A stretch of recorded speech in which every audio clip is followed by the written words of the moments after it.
जो गुरुदेव हमें संबंध देते हैं उसमें दृढ़ रहना चाहिए। संबंध का निर्वाह प्रभु बहुत जोर से करते हैं। संबंध जो मिला है वो ठसक में बदल जाए। मैं प्यारी जू की सहचरी हूं, मैं प्रियाजू की प्रिय सहचरी हूं, ये ठसक बन जाए। जैसे अपने वृंदावनवासी राधा उपासी नित्य विहार रस के जो भजनानंदी जन हैं, चाहे वो गृहस्थ हो चाहे विरक्त, ठसक होनी चाहिए हमारे माई श्यामा जू को राज। मैं श्री जी की हूं, मैं प्यारी जू की हूं। सच्ची मानिए ये स्त्री पुरुष शरीर की पोशाक है, न तुम स्त्री हो न पुरुष हो, भगवत दिव्य अंश हो। कैसे निर्वाह करते हैं संबंध का हमारे प्रियालाल श्री विट्ठलनाथ जी। कल आपने चर्चा सुनी श्री त्रिपुरदास जी की, उसमें श्री विट्ठलनाथ गोस्वामी जी का भी नाम आया था। श्री विट्ठलनाथ जी ठाकुर जी के प्रति वात्सल्य भाव रखते थे। मेरे लाला पुष्ट मार्गी, वात्सल्य भाव। जैसा भाव करोगे वैसे ही, ये यथा माम प्रपद्यन्ते तास तथैव भजाम्य हम। ठाकुर जी के प्रति इनका पुत्र भाव था। मेरा लाला, जैसे नंद बाबा, ठीक ऐसा ही भाव श्री विट्ठलनाथ गोस्वामी जी का। एक बार श्री श्रीनाथ जी को दूध पवा रहे थे। ठाकुर जी ने एक घूंट पिया दूध और कटोरा ऐसे हटाते हुए कहा जय जय, क्या कमी रह गई दूध में? ठाकुर जी ने कहा बहुत मीठा कर दिया, मिश्री बहुत अधिक डाल दी, मुझसे पिया नहीं जाता। बड़ी मनोहार करी, आज पी लो कोई बात नहीं, क्योंकि पुत्र भाव है। ठाकुर जी ने बड़ा ऐसे करते हुए पिया। दूसरी बार भोग में आपने मिश्री कम मिलाई। ठाकुर जी ने एक घूंट पिया, ऐसे कर दिया। कहा जय जय, आज क्या कमी? कहा दूध तो एकदम सीठा कर दिया, फिर भी पी लो। थोड़ा ही कम तो मिश्री मिलाई, पहले वाले में आप कह रहे थे मिश्री बहुत अधिक है, इसलिए थोड़ी कम कर दी। बोले नहीं सीठा है, पी लो, आप पी लो, पी लो। बहुत दुलार किया, दूध पी लिया। तीसरी बार जब भोग लगाया तो मिश्री अलग दूध अलग। लालजू ने कहा आपने ऐसा क्यों किया, मिश्री क्यों नहीं मिलाई? गोसाई जी ने कहा जब मेरे द्वारा मिलाई हुई मिश्री आपको पसंद ही नहीं आती, कभी कह देते हो बहुत मीठा है, कभी कह देते हो सीठा है, तो आज स्वयं मिला लो। तो हंसकर कहा कि हम मिलाने लायक हैं? हम आपके बालक हैं, बालक मिलाना क्या जाने?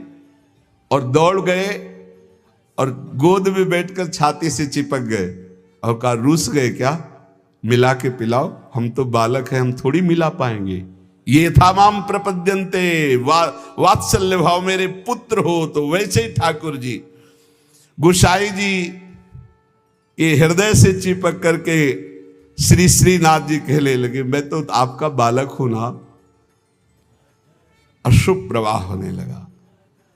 ठाकुर जी ऐसे महान सुख देते हैं जो जिस भाव से। एक दिन मचल गए, सैया रचना करके जब शयन कराने को गए, कहा ये सैया ठीक नहीं है, दूसरी सैया ले आए। ये बिछौना ठीक नहीं है, दूसरा बिछौना ले आए। नहीं नहीं ये रंग मुझे पसंद नहीं, और रंग का बिछौना बिछा दिया। अब कितने बिछौना कितनी सैयाएं बदल दी लालजू महाराज बार बार, ये ठीक नहीं, ये ठीक नहीं। पसीना पसीना हो गए थे गोसाई जी। गोसाई जी ने कहा कि आपको कौन सी सैया पसंद आएगी, कौन सा बिछौना पसंद आएगा? बोले बताओ, तुम सैया बनो और तुम्हारी छाती पे हम सोएंगे, क्योंकि हम यशोदा मैया की गोद में ही सोते। अगर दिन में कभी अथाई में बाबा के पास गए तो उनके तोंद पे लेट के सोते। तो आप लेटो और आपकी गोद में हम। श्रीनाथ जी, श्री विट्ठलनाथ जी गोस्वामी जी की गोद में जैसे माँ की गोद में बच्चा, ऐसे श्रीनाथ जी सोए। एक दिन श्रीनाथ जी के सामने गिरिराज जी से बंदर आया, हु ऐसे किया, वो जैसे बंदर करते हु ऐसे। वो बड़ी जोर रो पड़े श्रीनाथ जी, और गोस्वामी जी सेवा में थे। तत्काल गोस्वामी जी के ऐसे गोद में चिपक गए और कहा, बंदर मुझे डर लगता है। गोसाई जी ने कहा, इस बंदर से डर लगता है? बड़े बड़े भयंकर बंदर, न जाने कितने महाबली बंदर और बड़े बड़े भयंकर राक्षस, रामा अवतार में तुम कैसे मारे होगे राक्षसों को, और कैसे तुम्हारे साथ बंदर सेना थी, हमारी तो समझ में नहीं आता। ऐसे कह के मन में पर्वताकार बंदर, महाभयानक राक्षस हो, यहां छोटे से बंदर को देख के चिपक गए और डर करके कहते, मुझे बंदर से डर लगता है। जब शयन करने गए तो ठाकुर जी ने शयन में कहा कि देखो गोसाई जी, एक ही भाव रखो, एक म्यान में दो तलवार नहीं होती। यदि पुत्र माना है तो केवल पुत्र मानो, अगर भगवान मानोगे ऐश्वर्य तो फिर पार नहीं पाओगे, हम ऐसा ऐश्वर्य दिखाना शुरू कर देंगे।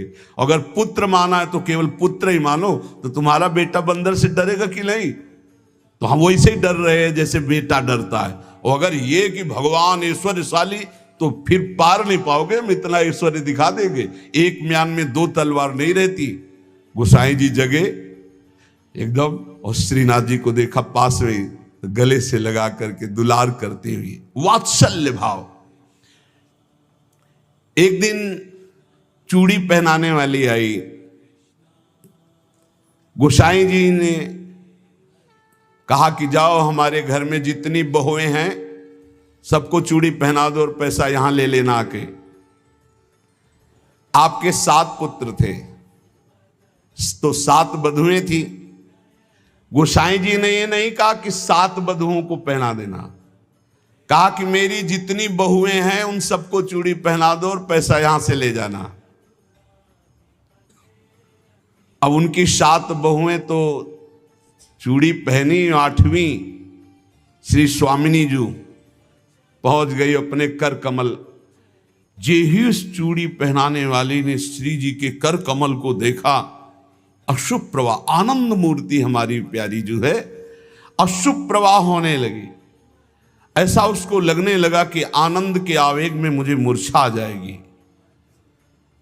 नीलांबर का हल्का सा घूंघट है, मनो मृणाल, मनो कमल लाल, ऐसे सुंदर कर कमल। वो सोच रही इनके कर कमल में पहनाने लायक तो चूड़ियां ही नहीं हमारे पास। श्री जी ने इशारा किया, पहनाओ। किसी तरह वो प्रेम शिथिल होते हुए जैसे जैसे इशारा होता गया वो चूड़ियां पहनाई। बहुत देर तक वह शुभ प्रवाह करती रही। इसके बाद गोस्वामी जी के पास उसको ले जाया गया। गोस्वामी जी ने 7 बहुओं की चूड़ी के कितने पैसे होते, तो उसने कहा 7 नहीं 8। गोसाई जी ने कहा 7 बहुएं तो तू 8 की बात कैसे कह रही? तो उसने कहा मैं कसम खा के कहती हूं मैंने 8 बहुओं को। तो बोले जब 7 हैं ही तो 8 कैसे? तो उनका मैं कसम खा के कहती हूँ 8 बहुएं थी और मैंने 8 को पहनाई है, और जो 8वीं थी वो इतनी सुंदर थी, इतनी, और रोने लगी। गोसाई जी ने कहा कि ऐसा कैसे हो सकता है, चलो इससे झंझट हटे। 8 बहुओं की चूड़ी पहनाने के पैसे दे दिए।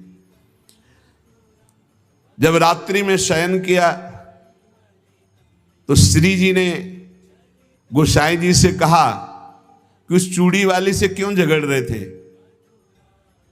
क्या आप प्रीतम लालजू को आप अपना पुत्र नहीं मानते? हाँ पुत्र तो है ही, वो हमारे मानने की क्या बात है। तो मैं कौन हूं, पुत्र बधू हुई कि नहीं? अगर आप कहते 7 बहुओं को पहना दो तो मैं कदापि नहीं जाती। आपने कहा मेरी सब बहुओं को पहना दो, तो 8वीं मैं हूं, मैंने ही धारण। श्री जी के इन वचनों को सुनकर गोसाई जी तत्काल उठे और बैठे बैठे रात भर रोते रहे कि लाडली जू कितनी कृपालु, कितना भाव स्वीकार करने वाली है। यहां एक बात ध्यान रखनी है कि गुरु प्रदत्त भाव के अनुसार, संबंध के अनुसार जब सेवा की जाती है तो बहुत जल्दी वो सेवा सिद्ध हो जाती है, आराध्य देव बात करने लगते हैं। भक्त की हर बात को प्रभु सुन रहे हैं। गोसाई जी ने कहा जाओ सब बहुओं को चूड़ी पहना दो, सुन रही ना श्री जी, इसीलिए चूड़ी पहनने गई। हमारा भाव दृढ़ होना चाहिए, भाव में कमी नहीं होनी चाहिए। जैसा हम भाव गुरु प्रदत्त करेंगे वैसा ही इष्ट देव अनुभव कराएंगे। जाकी रही भावना जैसी, प्रभु मूरति देखी तीन तैसी। एक अयोध्या में उमापति नाम के महापुरुष निवास करते थे। ये बहुत शास्त्रों के ज्ञाता और भजनानंदी महापुरुष थे। तो इनको अपने में भाव आता था कि मैं गुरु हूं राम लक्ष्मण भरत शत्रुघ्न का, ये मेरे पुत्र और शिष्य के समान है। तो ये जब मंदिर में जाते कनक भवन में, तो कनक बिहारी राम जी को ये माला खरीदते, पहन के जाते और अपना पहना हुआ माला देते कि राम जी को और लक्ष्मण जी को पहना दो, और सीता जी के लिए कहते कि आधा दरवाजा मोड़ दो, पर्दा कर दो, बहू है हमारी। ये रोज ऐसा करते। पुजारी वैसा ही कहते, जैसा ही कहते, क्योंकि महापुरुष थे उमापति जी। पर वैष्णव जन संत जनों को अच्छा नहीं लगा कि भगवान को अपनी पहनी माला पहनाते हैं। सब वैष्णव जन खिलाफ हो गए और कहा ऐसा नहीं हो सकता, भगवान केवल तुम्हारे नहीं कि तुम आकर अपनी प्रसादी माला भगवान को पहनाते हो। तो उन्होंने कहा यदि आप लोग ऐसा कहते हो तो हमारी बात सुन लीजिए। गुरु के सामने शिष्य कभी अमनिया माला पहन ही नहीं सकता, वो हमारे शिष्य हैं। बोले हम तुम्हारी इन बातों को नहीं मानते भावुकता की, लेकिन कल से आप ठाकुर जी को अपनी प्रसादी माला नहीं पहनाएंगे। वो अमनिया माला लेके आए 10 और कहा लो पहनाओ।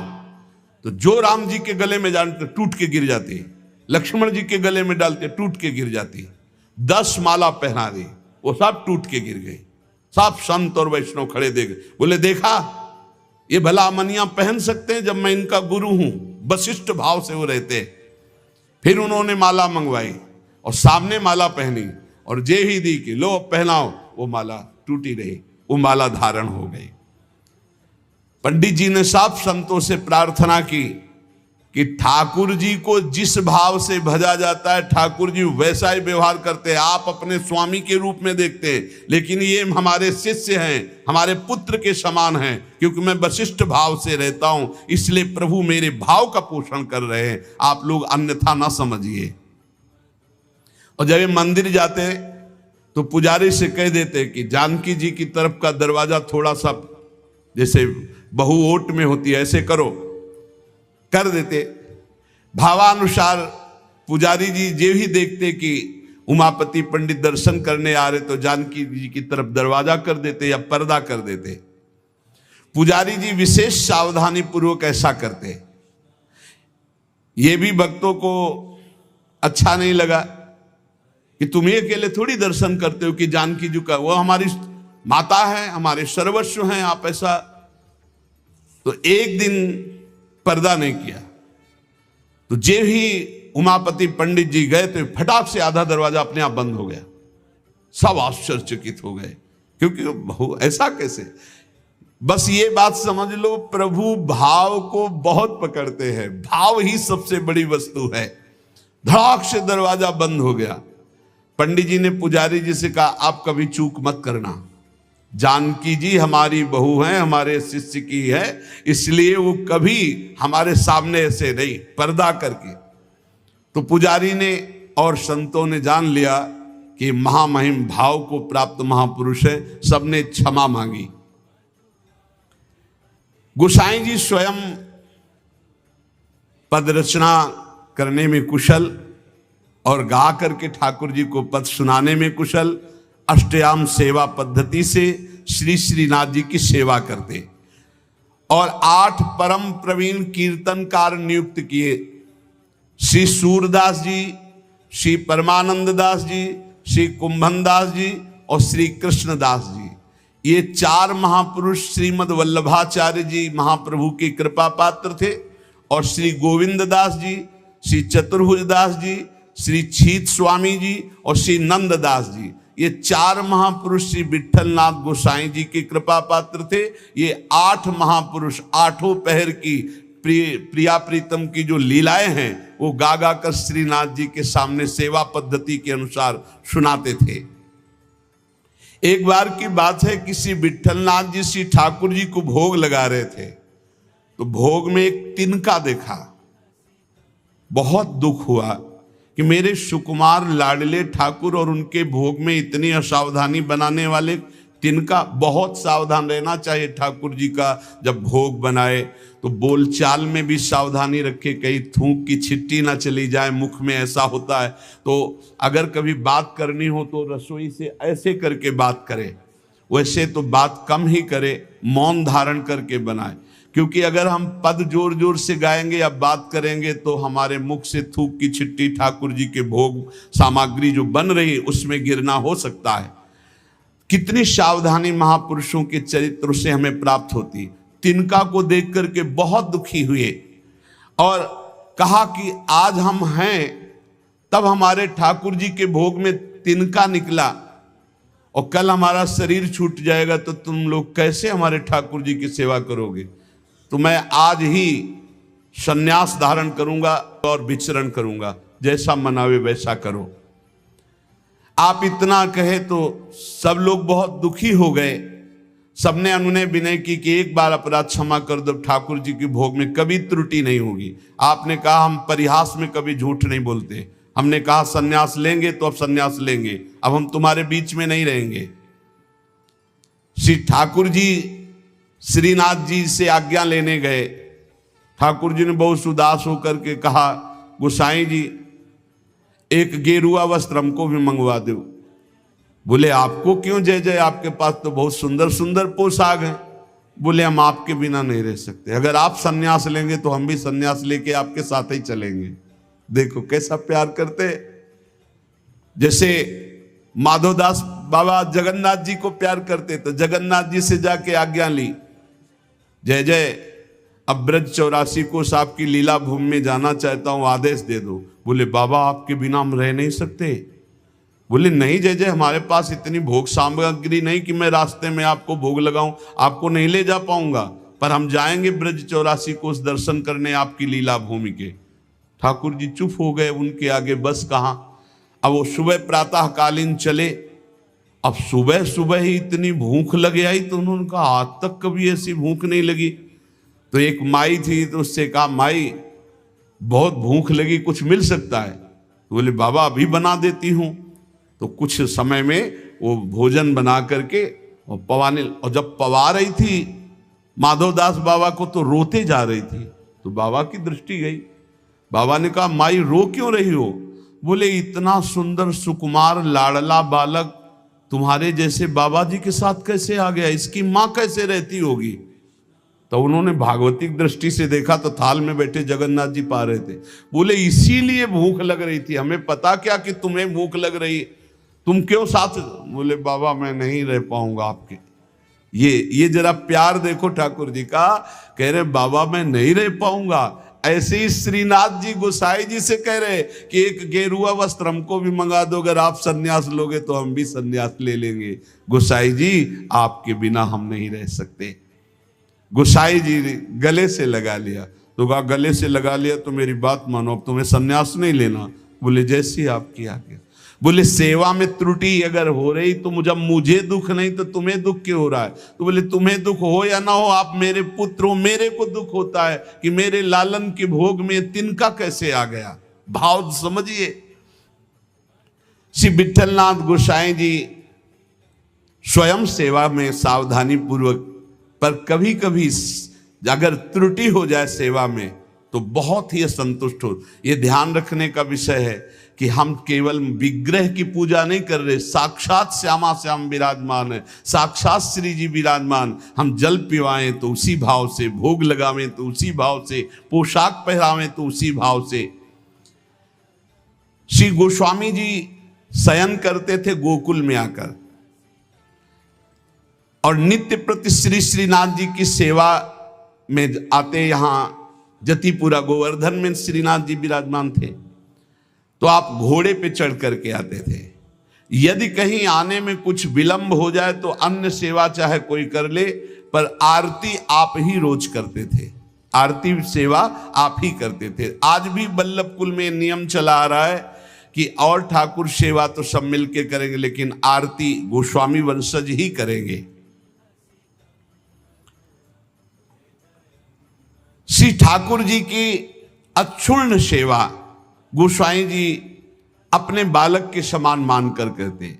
जो भगवन्निष्ठ सदाचारी पुरुष होते हैं तो उनका प्रभाव सबके ऊपर पड़ता है।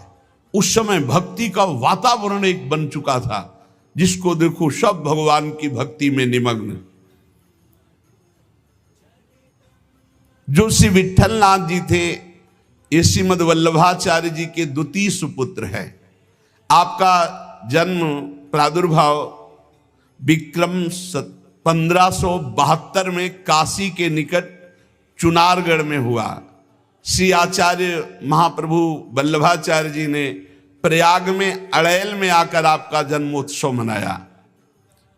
बड़े शुभ संस्कार बचपन से ही। आचार्य महाप्रभु जी के निरीक्षण में आपने समस्त शास्त्रों का सम्यक अध्ययन किया और गृहस्थाश्रम में प्रविष्ट हुए। आपकी 2 पत्नियां थी, रुक्मिणी जी और पद्मावती जी। श्रीमद वल्लभाचार्य महाप्रभु जी के गोलोक गमन के अनंतर उनके ज्येष्ठ पुत्र श्री गोपीनाथ जी, ये द्वितीय पुत्र से श्री विट्ठलनाथ जी। गोपीनाथ जी आचार्य गद्दी पर बैठे, परंतु थोड़े ही समय में वो गोलोकवासी हो गए। और गोपीनाथ जी के जो पुत्र थे श्री पुरुषोत्तम जी, वो अभी बाल्यावस्था को थे, तो विट्ठलनाथ जी को ही सारा कार्यभार संभालने को मिला आचार्य गद्दी का। ठाकुर जी की सेवा, ठाकुर जी का सब ऐश्वर्य श्री विट्ठलनाथ जी संभाले। श्री विट्ठलनाथ जी संभाले तो, पर कृष्णदास जी ये वल्लभाचार्य जी के शिष्य और ये संपूर्ण सेवा सामग्री के अधिकारी थे। यहां एक बहुत सूक्ष्म विषय निकल के आता है कि कभी गुरु और गुरु वंशज के प्रति थोड़ा भी हे भाव न कर ले, नहीं तो दुर्गति पक्की है, चाहे जितना बड़ा उपासक हो। कृष्णदास जी बहुत बड़े महापुरुष हैं, पूरे श्रीनाथ जी की सेवा के अधिकारी हैं, अधिकारी पदवी नहीं की है। अब किसी सेवा पद्धति को लेकर कृष्णदास जी से श्री विट्ठलनाथ गोस्वामी जी ने, तो कृष्णदास जी असंतुष्ट हो गए। कभी ऐसा नहीं होना चाहिए। गुरु के समान ही गुरुवंशजों को समझना चाहिए। जैसे हमारे गुरुवंश के अगर बच्चा भी आ जाए तो हम उसके झुककर चरण छुएंगे, उसको गुरु के समान आसन पर बैठा लेंगे और नीचे उतरकर हम बैठेंगे। चैतन्य महाप्रभु ने ईश्वरपुरी जी के जब गांव में गए तो रज में लोट लोट के कह रहे थे, यहाँ के सब जीव जंतुओं की भी चरण रज हमारे लिए बंद नहीं, क्योंकि यहाँ हमारे गुरुदेव भगवान प्रकट हुए ईश्वरपुरी जी के गांव में। यहां त्रुटि हो रही है कृष्णदास जी से। कृष्णदास जी ने क्या किया कि जो गोपीनाथ जी गोलोक गमन हो गया था, तो उनकी पत्नी और उनके पुत्र पुरुषोत्तम जी अभी छोटे थे, उनसे बात की और गद्दी पर पूरा अधिकार कर लिया। पुरुषोत्तम है ही, क्योंकि उनके पिता गोपीनाथ जी अधिकारी थे, और हटा दिया श्री विट्ठलनाथ जी को। और हटा ही नहीं दिया, पूरी सेवा से हटा दिया कृष्णदास अधिकारी जी ने। पुरुषोत्तम जी को गद्दी पे बैठा दिया, उनकी मां को समझा बुझा करके दस्तखत करवा लिए और श्री विट्ठलनाथ गोस्वामी जी को हटा दिया। न श्रीनाथ जी की सेवा मतलब आना भी बंद करवा दिया। ऐसा नहीं करना चाहिए था, ये बहुत बड़ा अपराध बन गया। और बहुत बड़े महापुरुष हैं कृष्णदास जी, कोई साधारण नहीं। आगे उनके कभी चरित्र का श्रवण करना, इतने बड़े महापुरुष। गोसाई जी को सब अधिकार छिन जाने का कष्ट तो नहीं हुआ, पर सेवा छूट जाने का बहुत कष्ट हुआ। और महापुरुषों के हृदय में किसी भी तरह का यदि कष्ट हो गया तो उसे फिर भगवान बर्दाश्त नहीं करते। आपको बहुत क्लेश हुआ, श्रीनाथ जी का दुलार छूट गया, सेवा छुटवा दी कृष्णदास अधिकारी ने, आप पाराशौली में जाकर रहने लगे, पर बहुत दुखी अंदर से, और दूर तक वहां तक आते जहां श्रीनाथ जी की ध्वजा दिखाई देती है, वहां से साष्टांग दंडवत करके बहुत एकाग्रता पूर्वक ऐसे देखते मंदिर की तरफ, रोने लगते श्री विठलनाथ जी। ये बहुत बड़ी हानि का विषय, बहुत बड़ी हानि का विषय। गुरुजनों से विरोध करने का मतलब है सर्वस्व का नाश, चाहे जितना बड़ा भी कोई तपस्वी भजनानंदी हो। एक श्री रामदास जी भीतरिया जो ठाकुर जी की सेवा में रहते थे, वो श्री विठलनाथ जी की स्थिति से परिचित थे। वो रोज गुप्त रूप से समय निकालते, यद्यप श्री कृष्णदास जी ने उनको भी मना कर दिया था, पर वो जाते और गोसाई जी को श्री लालजू का बीड़ा प्रसाद देते। बीड़ा प्रसाद आंखों से ऐसे रख करके खूब रुदन करते श्री विठलनाथ जी। ये बहुत बड़ा अपराध है, बहुत बड़ा अपराध। गोसाई जी ठाकुर जी के लिए अपने कर कमल से एक फूलों का हार बनाते और कहते पहना देना जाके, और रोज एक श्लोक दैन्यता का लिखते और कहते ठाकुर जी को सुना देना जाके। श्री रामदास जी नित्य प्रति आकर वो फूलों का हार और ठाकुर जी को एक श्लोक सुनाते, ठाकुर जी को फूलों का हार पहनाते, और ठाकुर जी रोज एक पान की बीड़ी देते जो उनको जाके देते और उनको प्रणाम करते। एक दिन ठाकुर जी ने संदेश में कहा कि गोसाई जी से कह दो मेघ तो समय पर बरसेगा, तुम दुखी क्यों हो रहे हो? मेघ तो समय आने पर बरसेगा, तुम दुखी क्यों हो रहे हो? विठलनाथ जी के सामने जब जाकर रामदास जी ने कहा मेघ तो समय पे बरसेगा, आप दुखी क्यों हो रहे हो? लालन ने ऐसा कहा है। तो विठलनाथ जी ने कहा कि मेघ तो समय पे बरसेगा, पर चातक अपनी टेक पुकार क्यों छोड़ेगा? चातक तो रटता ही रहेगा। बहुत सुंदर बात। अगर चातक अपनी रटन छोड़ दे तो चातक कैसा? मेघ तो समय पे बरसेगा, वो बरसे, लेकिन चातक अपनी रटन नहीं छोड़ सकता। मेरी रटन घटने वाली नहीं, मैं तो रो रो कर आपको पुकारता ही रहूंगा। चातक रटन घटे घट जाई, बढ़े प्रेम सब भांति भलाई। विठलनाथ जी के इस दुख को अकबर बादशाह ने सुना, उसने तत्काल आदेश किया और कृष्णदास जी को बंदी बना के जेल में डाल दिया, और गोसाई जी को विरुद्ध आचरण किया, इसलिए उनको कठोर दंड कृष्णदास जी को बादशाह अकबर ने। जब गोसाई जी को ये पता चला तो गोसाई जी ने अन्न जल त्याग दिया और कहा जब तक सम्राट अकबर सादर कृष्णदास जी को, ये देखो महापुरुषों का हृदय, सादर कृष्णदास जी को नहीं छोड़ते तब तक मैं अन्न जल भी नहीं पाऊंगा। जब बादशाह अकबर को ये पता चला कि गोसाई जी ने अन्न जल त्याग दिया तो सादर कृष्णदास जी को पुनः छोड़ दिया।